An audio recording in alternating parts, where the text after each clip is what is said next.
Namhlanje kuphela iminyaka engama-40 selokhu kwabulawa owayengumholi weBlack Conciousness uSteve Biko.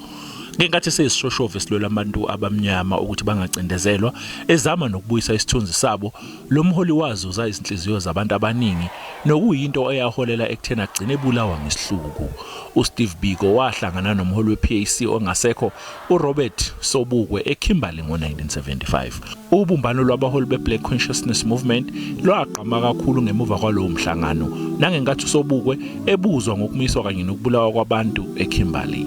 Khona manjalo iPAC isihlanganyele nabanye ekubungazeni uBiko. We believe that in our country there shall be no minority, there shall be no majority, there shall just be people. Iqembu leseka umndeni kaBiko njengoba kufuneka ubulungiswa. Umndeni kaBiko ususungule inhlangano yeapartheid era Family Victims Group ukuze kuphenywe okwaba imbangela yokushona kwakhe kanye nezinye izishoshovu. We all know that Officer Snyman led and commanded the group that Steve Biko abused him, kept him naked, made him travel naked from Port Elizabeth to Pretoria and eventually murdered him.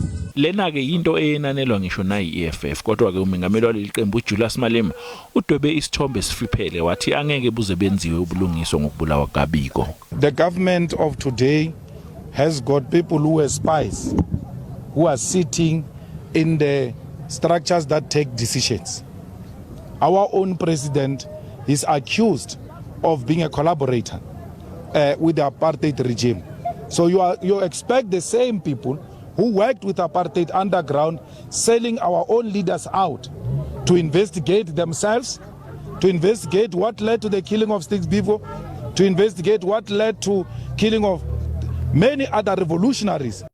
Isifundo ngempilo kaBiko nesibanjwe namhlanje sigxile kakhulu kubhubhane lwesifo iCovid-19.